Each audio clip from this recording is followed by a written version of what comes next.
Ini-excite ako. Kakagising ko lang, tapos pag-check ko sa YouTube, meron na agad, bakit ano, yung notifications ko, Momentum 5. So, ang alam ko, August pa. Parang napaaga. Pero still, excited. Kasi ang nakaka-excite dito, hero color niya, yung color ng dinidisplay nila madalas na model, is yung denim. Pogi oh. Well, ako napupugian ako. Ang ganda.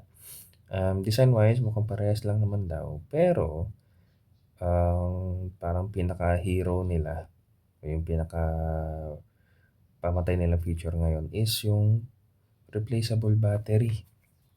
So, ano lang kasi yung isa kong katrabaho, nakakaparehas ko na may Momentum 4. Nasira yung battery niya. So, ngayon, kakalasin niya, tapos maglalagay siya ng panibagong battery.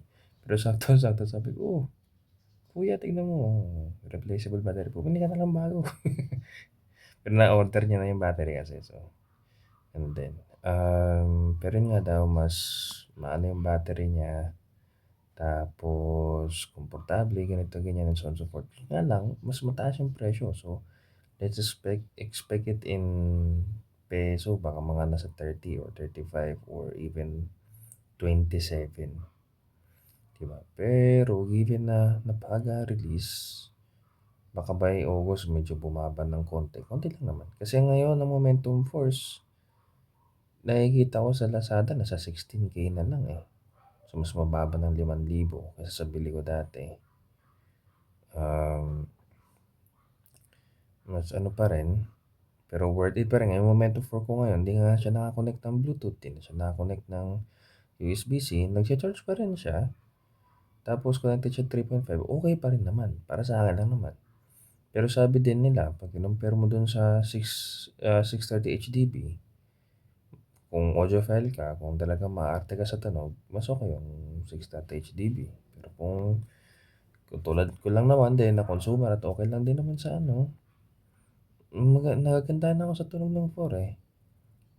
5 baka mas pinaganda nila. Pero we'll see. Pero yun nga, ang na-mention nga dito, kung didiretso na tayo agad sa features,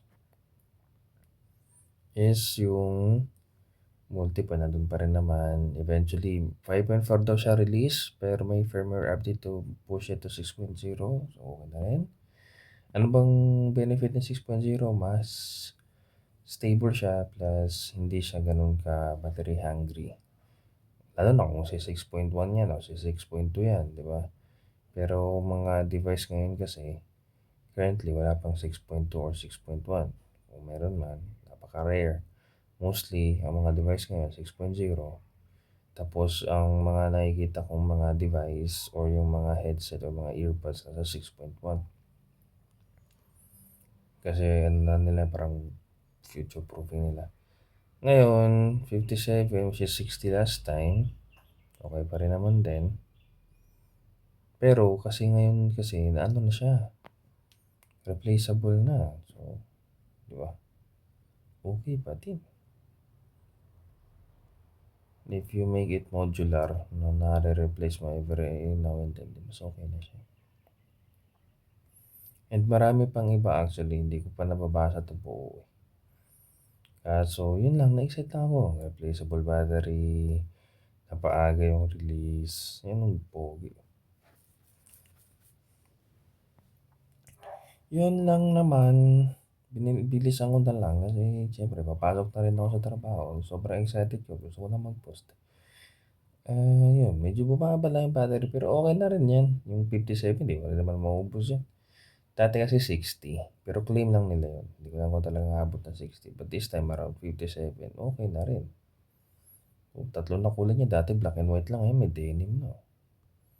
So, may mga improvements. We will wait for more in-depth reviews. Pero given my experience with my M-Force, masaya na rin ako. Happy ako. I think 5/5 yan. Pero anyway, yun lang. Mabilisan lang natin.